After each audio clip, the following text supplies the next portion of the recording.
ოჯახზე.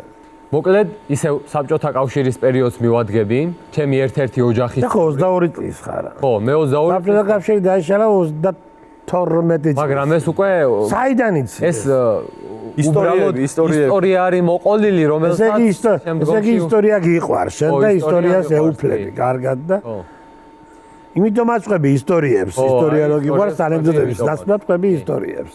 მოკლედ, საბჭოთა კავშირის პერიოდი არის ისევ, ხო და ჩემი ოჯახის ერთ-ერთი წევრი მოხუცებული კაცი იყო, ხო და ასეთი ტრადიცია ჰქონდა, რომ როცა დაზამთრდებოდა, შეშას რომ მოუტანდნენ, სოფლის ცენტრში ცხოვრობდა. ოჯახის წევრებს, სოფლის ბიჭებს, ყველას დაუძახებდა აბსოლუტურად. იმ შეშას დააჩეხინებდა და მერე შიგნით ალაგებინებდა. ოღონდ ასეთი წესი ჰქონდა აუცილებლად, რომ კარგი დასაჩეხი შეშა რაც იყო, ის მოსულ ხალხს უნდა დაეჩეხა.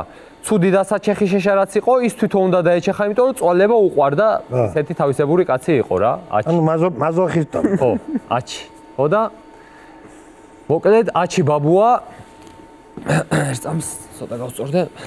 მოკლედ აჩი ბაბუა ტრადიციას არ არღვევს, მოიწვია ისევ სტუმრები და დაიწყო შეშის ჩეხვა. ეს ბიჭები თან იცინიან, თან ხუმრობენ, ჩეხავენ მოკლედ შეშას რა და მოულოდნელად აჩის შეხვდა რაღაცა ისეთი ხე, რომლის დაჩეხვაც ძალიან გაუჭირდა.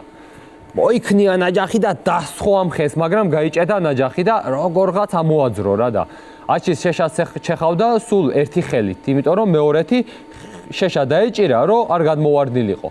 მოიქნია კიდე მეორეჯერ დასხო ასე ზევიდან კიდე გაიჭედა, გაგიჟდა კაცი, კაცო რა არისო ესო და როგორც იქნა მოაძრო მეორეჯერას და მესამეჯერ რომ მოიქნია და რომ დაჰკრა ეს ნაჯახი გამწარებულზე, ისე მოიქნია, რომ ხელი ასე რო ქონდა, ეს საჩვენებელი თითი მოიჭრა. ძირში წაიგდო და ვაუ, დაიყვირა, ახლა კაცი გაგიჟებულია, თითი მოიჭრა. ეს თითი ნახერხში აგდია, ტალახში არის, აზელი, ლამოზელი, შევარდა ასე სახში. თით მოჭრილი და თავის სოლი ეუბნებაო, გიშველიანო კაცო, შენ ამაზე არ ინერვიულო, ის თითი ავიღოთო ახლა, მესტიაში წავიდეთო, ექიმები მიგაკერებენო და ჩვეულებრივად იხმარო ისევ შენს თითსო და ბიჭებმაც უთხრეს, კი, აჩი ბიძია როგორ არა, ამ თითს ისევ იხმარ შენ ჩვეულებრივადო და დაუწყნარ დაახლა კაც გული და იმ ნახერხიან ტალახიან თითი რაღაცა პარკში ჩააგდო და წაიყვანეს მესტიაში მოკლედ. ხო და შევიდა მესტიის საავადმყოფოში და ექიმი ეუბნება, რომ ეს სად მიგაკეროო კაცო, დამპალი არისო უკვე ეს თითიო, რომ მიგაკეროო, ვერ იხმარო რა და რას ქვია ვერ ვიხმარო კაცო, ჩემმა ცოლმა და ბავშვებმა მითხრეს, გამოიყენებ ჩვეულებრივადო და ან მომაკერე, ან ფანჯრიდან გადაგაგდებო.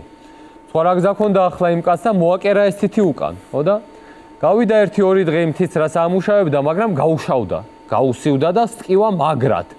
ცუდადა ისე რომ სად წავიდეს არ იცის და მოდიან ახლა სტუმრები სანახავად აჩი როგორ ახარაბა, რა გჭირს, როგორ გრძნობ თავს, ჯობინდები თუ არა და ხელი ასე აქთან და უყურებს ამ თითს და რა ვიცი მაგის დედავატირე, მომეჭრა საერთოდ ეგ თითი ეგ თუ არ ჯობდეს მაგასო.